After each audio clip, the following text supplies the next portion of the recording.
Yes, yes. Welcome to Cyber Safety Net Stay Safe Online, episode 130. How much cyber insurance do you have? My name is Mark Anthony Germanos. I will be the presenter today. When I read this article that I'm linking to from the bottom of this slide, there was some profanity involved. So I was disgusted.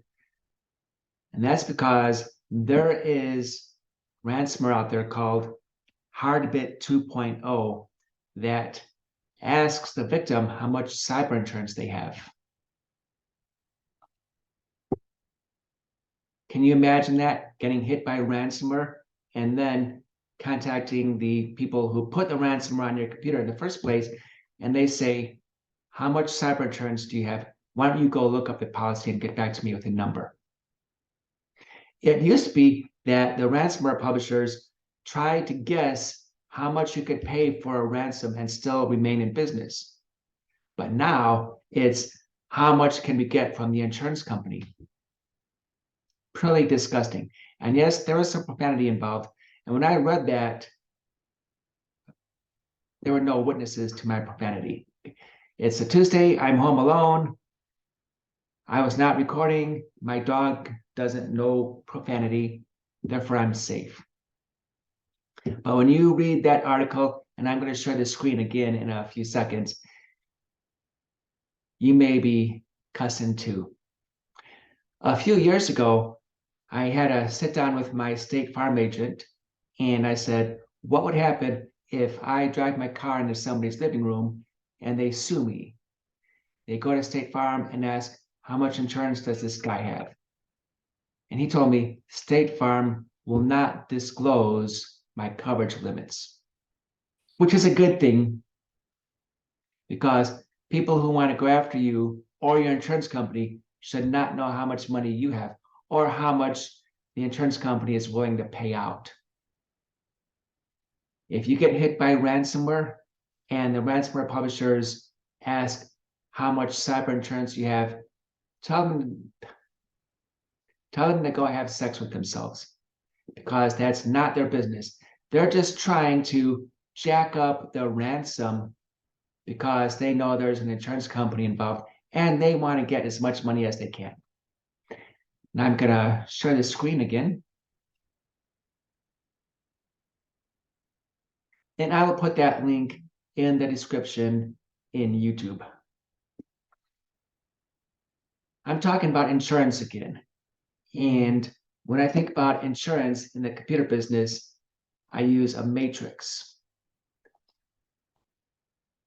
Insurance is the act of farming out risk. You can keep risk in-house or you can farm it out.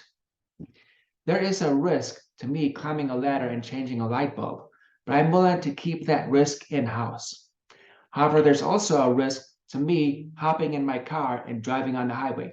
I farm that out, and that's the general idea behind car insurance. The first time I put this matrix in a PowerPoint, I was presenting to people in Florida, and Florida just got hit by 2 hurricanes in 6 weeks. I said, insurance is risk, and with risk, there are 2 metrics. One is the likelihood of an event occurring, and 2, the impact of that event. So it's a matrix, likelihood of an event and impact of an event. What is the likelihood of a hurricane hitting Florida?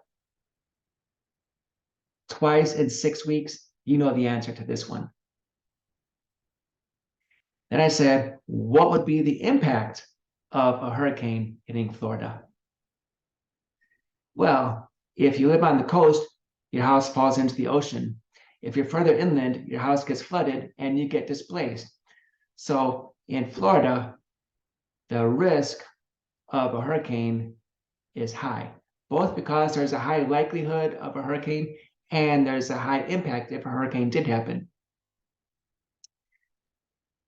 Here in Sacramento, it's different because there's a low likelihood of a hurricane going from San Francisco over the mountains, then through the valley, then to Sacramento.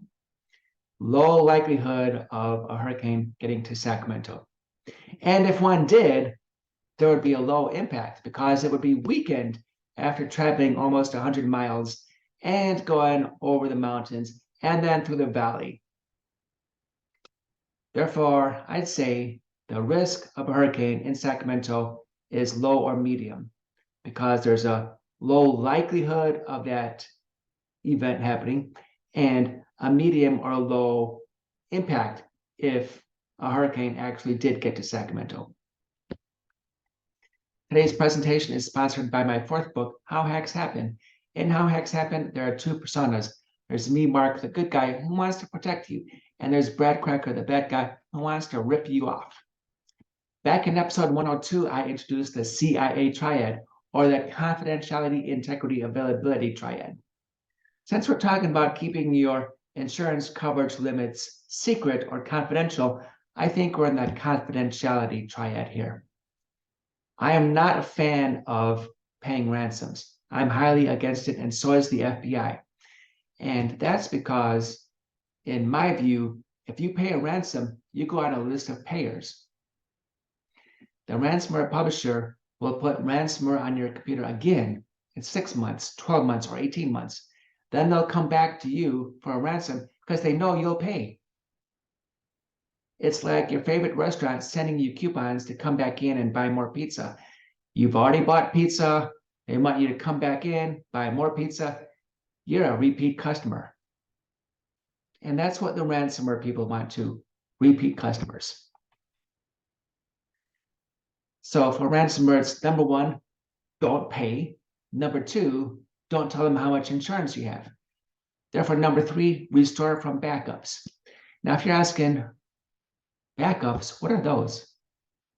Or if I use the phrase system image backup and you say, what is that?